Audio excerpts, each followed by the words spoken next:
With Resident Evil Village behind us, and the Shadows of Rose DLC wrapping up the Winters family saga, what does this mean for Resident Evil 9? What's up everybody, this is McStan, and welcome back to the channel. Today, we're going to be talking about Resident Evil 9, and I'm going to give you my thoughts on some of the possibilities that we could see within Resident Evil 9. As always, show some support by hitting that like button, and by subscribing to the channel for future Resident Evil content. Anyway, with all that out of the way, let's get straight into it.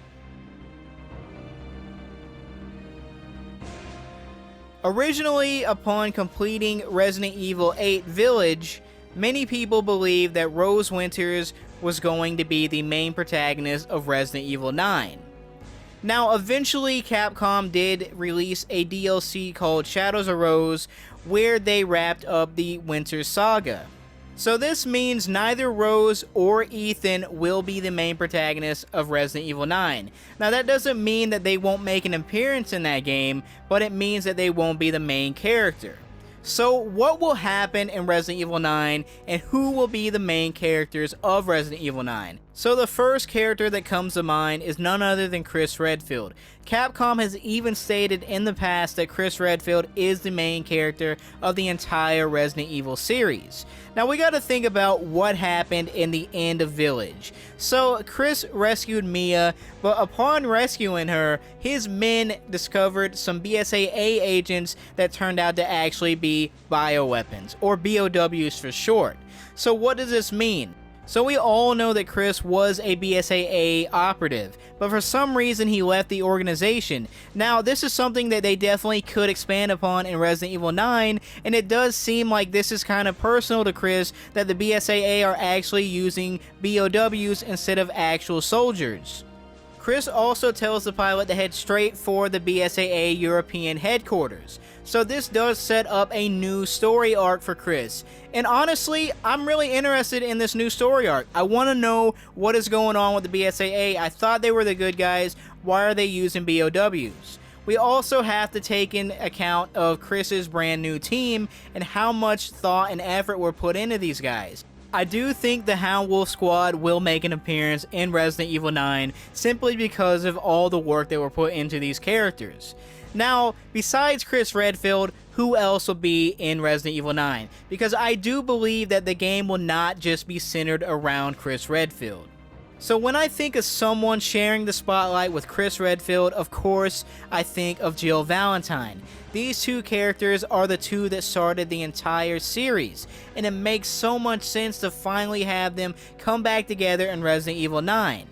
Now, it's been so long since there has been a game revolved around Jill, and I think it's time for her to make a return. Now, also, we gotta think about those rumors that we heard a few months ago regarding Resident Evil 9. Those rumors stated that Resident Evil 9 would be wrapping up the story of the original characters of Resident Evil. So what does this mean? Does this mean that we're going to get every single original character to show up in Resident Evil 9? Are we going to have Chris, Jill, Leon, and Claire? It definitely could happen. They've done something like it in the past with Resident Evil 6.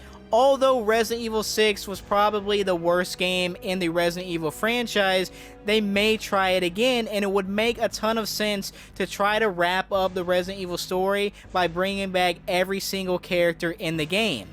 So of course, this doesn't mean that there will be 4 playable characters in Resident Evil 9, simply because those are rumors, and you have to take rumors with a grain of salt because they have not been confirmed. So this means that maybe Claire and Leon won't be making an appearance in Resident Evil 9. One thing I think for sure is that Chris Redfield will be, simply because the way Village ended, in the way that he was setting out to start a whole new story arc, finding out what happened with the BSAA. And I think it's only right to make a new Resident Evil game with 2 different playable scenarios, just to bring it back to its roots. And if someone's going to be opposite of Chris, it's gotta be Jill Valentine. As for an antagonist for Resident Evil 9, if this is in fact the game to wrap up the original Resident Evil character's story, you have to bring back someone like Albert Wesker, or you have to bring back Umbrella.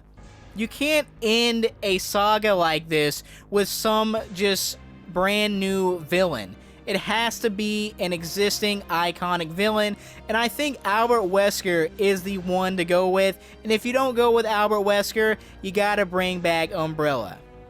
So what kind of gameplay can we expect from Resident Evil 9? Will this game be a first-person game, or will it be a third-person game? Well, I think it's quite simple. The first-person games really just pertain to Ethan Winters, and they have already stated that they are done with the Winter family saga. So that only leaves the third-person mode. Also, you gotta think about the DLC for Village was all third-person stuff. They're really adapting this third-person kind of camera style, and it seems like fans of the series like this style more than first person anyway, so it only makes sense. They're also bringing this third person into the remakes like RE2, 3, and 4, so it's something that I think we can really expect to see in Resident Evil 9. Now, with that being said, will this game be action-oriented, or will it be more of a scary, darker tone game like Resident Evil 2? Well, it's hard to say. So when it comes to Resident Evil, the game can be all over the place when it comes to the tone, right? There are games that are really scary, there are games that are full of action, and there also are games that are mixed with both of these elements. Now, I think that is probably more likely the case when it comes to Resident Evil 9, simply because of Chris Redfield. He seems to bring the action when they put him in games, except for in Resident Evil 1. So just going off of that alone, I do believe that Resident Evil 9's tone most likely will be very similar to the Resident Evil 4 remake's tone. Because if you do look at Resident Evil 4, the game does seem like it's going to be a lot scarier than the original game, right? And it does look like it's going to also keep the action elements.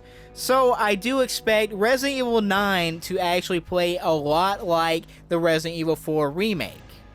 Anyway, guys, this is about all I have to say about Resident Evil 9. I would love to hear your thoughts on the game in the comment section below, so definitely sound off below and let me know what you think about Resident Evil 9. And as always, thank you so much for watching, and I will catch you in the next one.